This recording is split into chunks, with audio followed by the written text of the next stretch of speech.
Salut, c'est Anne Arteris. Aujourd'hui, on va parler du rythme à deux.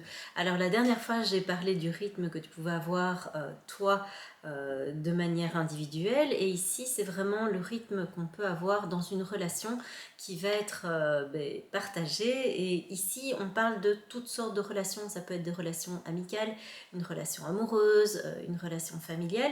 Et comme je te le disais la dernière fois, on n'a pas tous le même rythme. Il se peut que tu sois avec une personne qui a un rythme assez différent du tien, qui sont à un rythme peut-être plus lent ou plus rapide que toi, en termes de prise de décision, en termes d'avancée, en termes d'intégration des événements, etc., ou de positionnement quand il s'agit de faire un choix.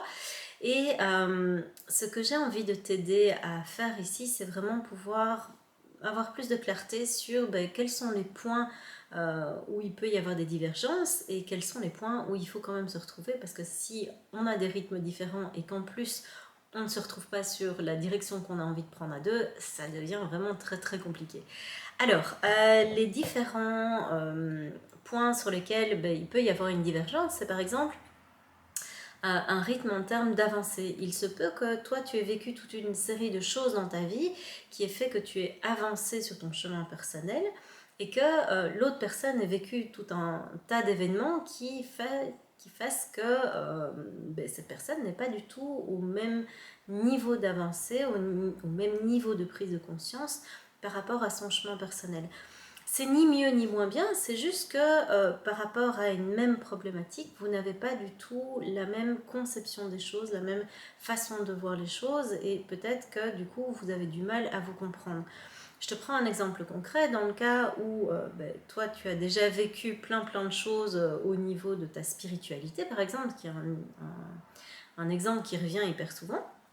Personnes qui viennent vers moi et qui disent moi en termes de spiritualité j'ai eu un éveil spirituel où j'ai pris conscience de plein de choses, et la personne qui partage ma vie ou même mes amis, quand je leur en parle, j'ai l'impression d'être un martien ou d'être jugé ou d'être vraiment différent, et je ne parviens pas à partager des choses avec cette personne. Mais c'est juste qu'en termes d'avancée, vous n'avez pas encore atteint le même point. Peut-être que ce point ne se rejoindra jamais, mais c'est pas grave. Donc ici, il peut y avoir des divergences à ce niveau-là, et c'est pas grave, j'ai envie de dire. Tu peux, si la personne est ouverte, commencer à discuter avec elle. Tu peux aborder des petites choses. Ça ne doit pas t'empêcher, cette différence, de pouvoir être pleinement toi-même et de pouvoir apparaître pleinement tel que tu es. Donc ça va te demander à toi par contre d'assumer pleinement ta différence et ces choses nouvelles qui apparaissent dans ta vie, dans le cas où c'est un éveil par exemple spirituel. Ce qui est un exemple, ça pourrait être plein d'autres choses. Il peut y avoir une différence en termes d'intégration. Quand tu as des gros événements de vie qui arrivent et que tu as ce que moi j'appelle des crashs dans la vie, tu perds ton emploi, tu as un deuil, tu as une séparation, etc., il y a généralement avec ces moments-là des gros moments d'intégration de toi à toi-même. C'est-à-dire que c'est un petit peu comme si tu t'éveillais à une nouvelle version de toi-même. C'est souvent assez brutal et il est possible que ton intégration à toi dans ces moments-là soit ultra rapide et que ton entourage ne voit pas du tout les choses de la même façon, c'est-à-dire qu'ils ne perçoivent pas la rapidité avec laquelle toi tu peux évoluer à l'intérieur.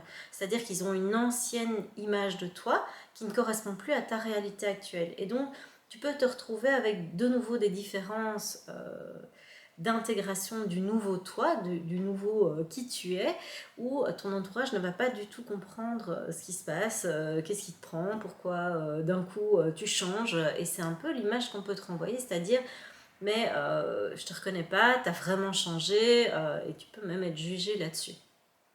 Si c'est le cas, j'ai envie de te dire, c'est pas grave, de nouveau, c'est une question de rythme. Peut-être que toi, en vivant les choses de l'intérieur, tu as fait plein de prises de conscience ultra rapides, et ça va nécessiter que tu expliques à ton entourage et que tu leur laisses le temps d'intégrer cette nouvelle version de toi.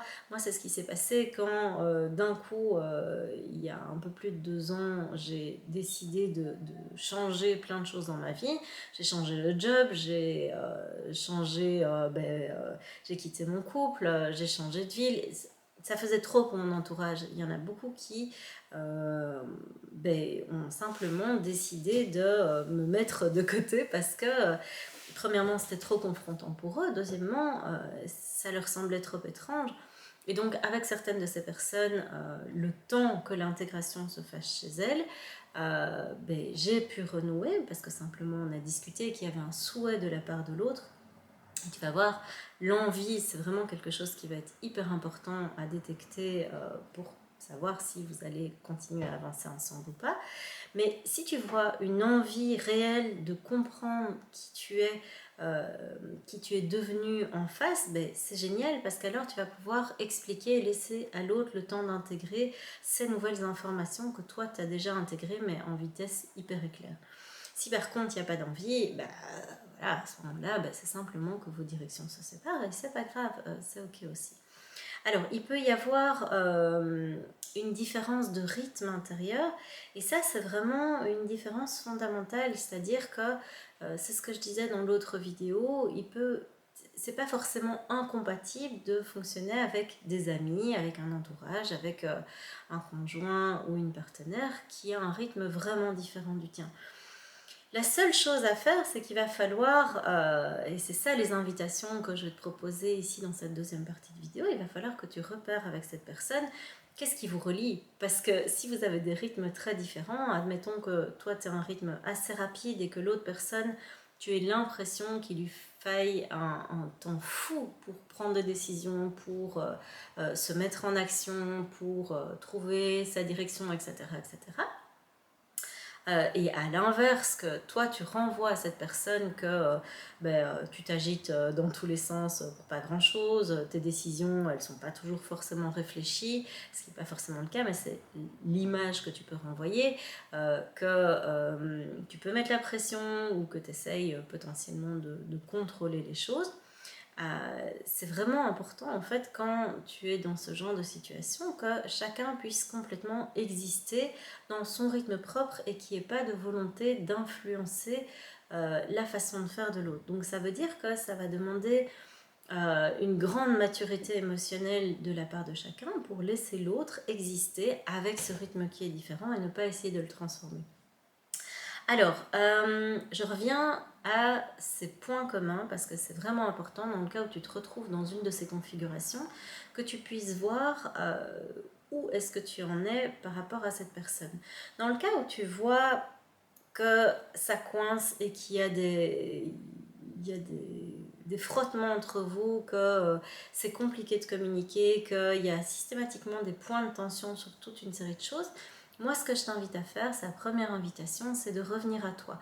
Reviens à toi, reviens à tes besoins, reviens à ce qui est important pour toi et à ce que tu veux. Si tu souhaites être avec une personne qui s'engage clairement, je vais prendre une relation amoureuse, une personne, oh mon Dieu, je m'en mets les pinceaux. Si tu as envie d'être avec une personne qui s'engage vraiment envers toi, qui partage des choses avec toi, qui a des envies communes, qui est emballée comme toi, etc. Ça ne veut pas dire que tu as forcément envie d'une copie conforme de qui tu es ou de ce que tu souhaites, mais tu as vraiment envie d'avoir une personne qui partage les mêmes élans du cœur que toi. Eh bien, nickel. L'idée, c'est que tu puisses être vraiment au clair sur tout ce qui est hyper important pour toi et que tu puisses le communiquer à l'autre personne. Parce que c'est souvent quelque chose que je vois dans les accompagnements que je propose. Il y a parfois au niveau de la communication quelque chose qui coince en mode c'est évident, enfin si on s'aime on va dans la même direction, si on s'aime on a des envies communes, non, pas forcément en fait. Donc c'est important que tu clarifies les choses pour toi et puis que tu puisses les clarifier pour l'autre. Alors parfois il arrive que quand tu dises tes besoins à l'autre, quand tu dises ce que tu souhaites, tes envies, quels sont tes projets, etc., ça coince en face. Ça peut coincer pour plusieurs raisons. Ça peut coincer parce que l'autre a l'impression que parce que tu communiques tes besoins, c'est quelque chose auquel cette personne doit se soumettre, ce qui n'est pas forcément le cas. Et je t'invite vraiment à ce que ce ne soit pas le cas. C'est simplement pouvoir à ce moment-là communiquer sur le fait que tu es juste en train de clarifier quelque chose pour toi. C'est pas parce que tu clarifies quelque chose, genre, je sais pas moi, je vais prendre un exemple basique, tu clarifies que ce soir tu as envie de manger une pizza, c'est pas pour ça que tu vas imposer ta pizza. C'est juste un souhait que tu as, c'est quelque chose qui te ferait plaisir. Après, il y a plein de possibilités de fonctionner différemment. Donc l'idée dans ces échanges, c'est de pouvoir être clair, chacun, sur la direction que vous voulez prendre, sur les besoins que vous avez chacun, de pouvoir vraiment éviter le flou. Alors tu vas voir que si tu clarifies ça, il est possible qu'en face ça grince un peu, surtout si la personne souhaite rester dans le flou. Pourquoi? Parce que ça évite parfois d'aller voir ce qui se passe à l'intérieur de soi. Il se peut que tu sois accompagné d'une personne qui n'a pas très envie de clarifier les choses en elle-même, parce que c'est dérangeant, parce que c'est confrontant, parce qu'elle ne sait pas, parce qu'elle n'a pas l'habitude, bref, il peut y avoir plein de raisons. Ça ne doit pas t'empêcher toi d'être clair avec toi-même et d'être clair avec l'autre. Donc ça, c'est vraiment quelque chose qui t'appartient et qui est de l'ordre de ta responsabilité à toi. C'est vraiment quelque chose que personne ne peut faire pour toi. Mais au plus tu vas être clair avec ce que tu souhaites pas, tes besoins, etc., au plus tu vas pouvoir être clair avec l'autre. Alors, la deuxième chose que je t'invite à pouvoir identifier, c'est quelles sont vos envies communes. Est-ce qu'il y a des envies communes? Est-ce qu'il y a des directions? Si tu clarifies des besoins, si l'autre a clarifié ses besoins, est-ce que vous avez des directions qui se rejoignent? Est-ce que vous regardez dans la même direction pour l'avenir? Ou bien est-ce qu'il y a des envies, des besoins qui ne sont pas communs? Parce que tu peux aimer de tout ton cœur cette personne peut t'aimer de tout son cœur. L'amour ne suffit pas toujours. Si vous n'avez pas les mêmes besoins, les mêmes envies, je ne dis pas que tout doit être commun, mais il doit quand même y avoir des points de rencontre parce que admettons que tu as une personne qui soit très casanière à tes côtés et que toi, tu as des envies d'aventure, des envies, je sais pas moi, de visiter le monde, etc. Et que ça ne correspond pas du tout aux besoins ou aux envies de cette personne. Si toi, tu as besoin d'avoir quelqu'un à tes côtés qui vive ça avec toi, bah ça va être compliqué parce qu'en fait vous n'avez pas les mêmes allants intérieurs. Il y a vraiment quelque chose qui en termes non seulement de rythme, à ce moment là si je reprends le début de la vidéo et imaginons que tu as un rythme différent de cette personne, mais si en plus vous n'avez pas des envies d'aller dans la même direction, que vous n'avez pas des projets communs, que vous n'avez pas envie de vous engager dans les mêmes choses dans votre vie et qu'il n'y a pas de points communs pour vous retrouver, ben ça va être vraiment compliqué. Ça risque de coincer et donc soit toi tu vas avoir l'impression que tu attends l'autre et que ça n'avance pas, soit l'autre risque, et les deux risquent d'être présents en parallèle, soit l'autre va avoir le sentiment que tu lui mets la pression et qu'en fait tu essayes tout le temps de lui imposer quelque chose qui ne lui correspond pas, alors qu'en fait vous avez simplement pas les mêmes envies. Donc je t'invite vraiment à pouvoir essayer de voir quelles sont les directions communes que vous avez pour vos envies. Dans le cas d'une amitié, ça peut être quelque chose aussi banal que simplement planifier un rendez-vous, planifier une sortie, etc. Il y avait une personne qui partageait dans la grande communauté, et si tu n'y es pas encore, je t'invite à la rejoindre. C'est sur Facebook, il y a le lien qui se trouve ici dans la description. Et cette personne partageait que c'était vraiment compliqué parce qu'elle avait envie de faire une sortie avec une amie et que systématiquement elle proposait des dates, elle essayait de s'adapter, d'adapter son planning, de faire d'autres propositions, de lui laisser le temps, etc. Ça ne se mettait jamais. Et donc, ça m'amène au troisième point qui est, même s'il y a beaucoup d'amour entre vous, que ce soit amical, amoureux ou autre, essaye de voir si l'autre a vraiment envie, si l'autre ne s'engage pas, si l'autre ne bouge pas, si tu as l'impression que tu dois tirer, pousser l'autre, que ça coince, que c'est pas fluide, voir que vous vous accrochez souvent, si tu as l'impression que tu perds de l'énergie dans cette relation, qu'on te promet des choses qui ne se matérialisent jamais. Ici, c'était oui, bien sûr, évidemment, on va planifier cette sortie. Et en fait, tu proposes des dates et l'autre ne réagit pas, ou tu vas dire ce serait chouette qu'on se voit, et ça tombe dans le vide. Donc, si tu vois qu'il y a des choses comme ça, où tu ne fais qu'attendre, c'est juste que l'autre, quelque part, que soit conscient ou pas conscient, que soit dit ou pas dit, l'autre n'a pas envie. Et donc, il peut y avoir tout l'amour du monde entre vous. C'est ce que je disais à tantôt, ça ne suffit pas. Si toi, tu as besoin d'avoir des relations dans lesquelles tu as des personnes qui s'investissent à la même hauteur que ce que toi, tu t'investis, c'est-à-dire que il y ait quelque chose qui soit équilibré dans le donner et le recevoir, quelque chose qui soit de l'ordre de la joie, de l'envie, du partage, où tu vois matériellement que cette personne bouge pour faire des choses avec toi.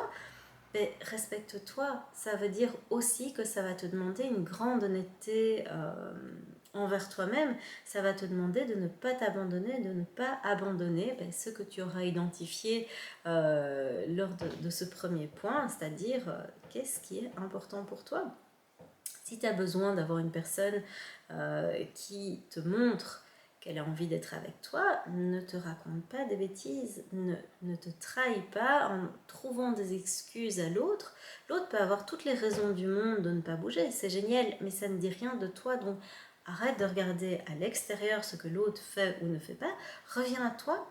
Et si tu as des envies, rien ne t'empêche de réaliser ça avec d'autres personnes. Si tu as envie de t'amuser, d'avoir, je ne sais pas, de faire une sortie particulière, d'aller en vacances, de vivre une expérience particulière, une visite ou quelque chose comme ça, je reprends cet exemple d'aller avec une amie quelque part, si ça ne fonctionne pas avec cette personne, fais-le avec une autre personne, offre-toi la possibilité de réaliser ce qui est important pour toi avec des personnes qui ont envie de le vivre avec toi. Ne perds pas d'énergie à essayer d'attendre, comment dire, de convaincre, ce serait pas sain. De convaincre une personne de faire des choses avec toi. Si elle n'a pas envie, c'est son droit. Donc vraiment, laisse l'autre libre de ses choix. Mais par contre, essaye de vraiment être super au clair avec ce qui se passe concrètement dans la matière. Si tu as envie d'avoir un investissement de la part de l'autre, regarde ce qui se passe très concrètement.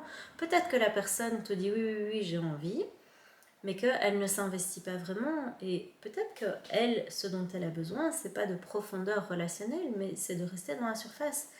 C'est ok. Donc toi, vérifie si tu as besoin de profondeur, s'il y a une implication émotionnelle, s'il y a une implication relationnelle, s'il y a une implication potentiellement matérielle s'il y a besoin, c'est-à-dire matériel, c'est aussi fixer une date et le faire facilement, montrer qu'elle a envie, etc. Et pas juste des petits efforts de temps en temps, pas juste un petit effort juste pour que tu te taises et que ça calme un petit peu la tension entre vous et qu'on laisse couler les choses et laisser les choses se dégrader. Donc ça va te permettre de voir aussi si une personne est motivée par l'envie de faire des choses avec toi, par la joie, par l'amour quelque part, du partage, mais pas par la peur, pas par le manque, pas par ah il flûte, j'ai pas envie qu'il y ait un conflit entre nous, donc je vais quand même essayer de faire un petit effort parce que voilà, tu vas vite le repérer. Mais donc ne te trahis pas, ne te raconte pas des histoires au sujet de ce que tu vois. Si la personne ne bouge pas ou bouge un petit peu et puis plus rien derrière, c'est qu'en fait ça lui demande trop d'énergie et que dans le fond c'est peut-être pas par là qu'elle a envie d'aller. Donc pour éviter de faire la supposition, discute simplement avec cette personne du fond de ce qui vous relie, et puis pour le reste, ose à un moment prendre tes responsabilités et suivre la voie qui, toi, te convient. Voilà, c'est ce que j'avais envie de te partager aujourd'hui. Dans le cas où tu as besoin d'un petit coup de main pour y voir clair, n'hésite pas à bloquer un call. Sache aussi que je peux t'accompagner lors du programme Reconnexion pour y voir plus clair, vraiment te reconnecter à toi et oser suivre justement ce qui est important pour toi sans rester suspendu à un fil dans l'attente de l'autre. Là-dessus, je te laisse et on se retrouve très vite pour une nouvelle vidéo. Ciao!